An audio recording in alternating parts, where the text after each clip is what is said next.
হরে কৃষ্ণ। সনাতনী তথ্যকথা চ্যানেলের পক্ষ থেকে সবাইকে সহস্র কোটি দণ্ডবাদ প্রণাম জ্ঞাপন করছি। হরে কৃষ্ণ। আজ আমরা জানাবো যে আমাদের বসত বাড়িতে গোবর ছিটিয়ে দেওয়ার গুরুত্ব কি। বিশেষ করে মায়েরা জেনে রাখুন বসত বাড়িতে গোবর ছিটিয়ে দেওয়ার কারণ কি। বিজ্ঞান এবং আমাদের সনাতন ধর্মের শাস্ত্র অনুযায়ী বলা হয়েছে গোবরের মাঝে জীবাণুনাশক একটা ক্ষমতা রয়েছে, যেটা জীবাণুকে রোধ করতে পারে। দিনের বেলায় সূর্যের তাপে রোগ জীবাণুর মতো ছোট ছোট কীট পতঙ্গ বের হতে পারে না এবং চলাচল করতে পারে না।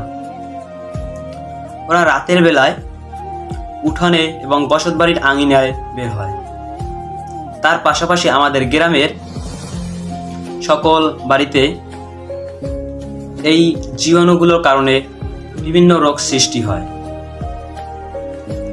তাই বিজ্ঞান মতে গোবর থেকে একটা জীবাণুনাশক সার উৎপাদন করা হয়েছে, যেটা ফিনাইল প্রাকৃতিক এটা জীবাণুনাশক একটা ভ্যাকসিন আর কি, যার মাধ্যমে জীবাণু রোধ করা যায়। আর হ্যাঁ, আমাদের সনাতন ধর্মের শাস্ত্রে আগে থেকে অনেক পুরনো দিন থেকে এই মায়েরা গোবর উঠান বাড়িতে ছিটিয়ে দিয়েছে।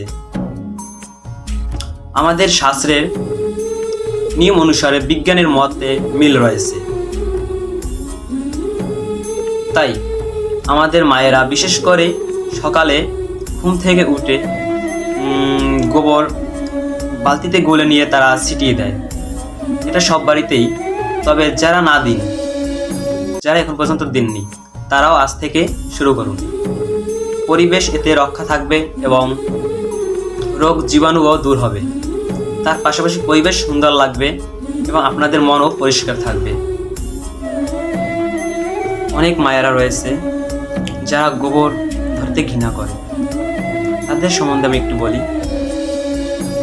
গোবর ধরতে ঘৃণার কিছু নেই। প্রথমত গোবরে প্রচুর পরিমাণে রোগ জীবাণু দূর হয়।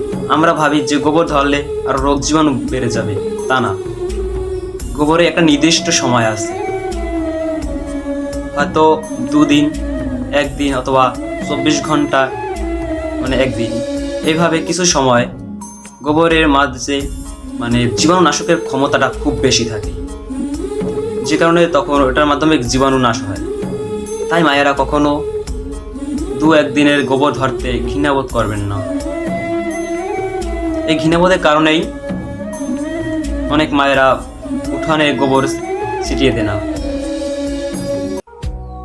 তা এখানেই আমি আমার ভিডিওটি শেষ করছি। এই হলো উঠানে গোবর ছিটিয়ে দেওয়ার উপকারিতা। হরে কৃষ্ণ।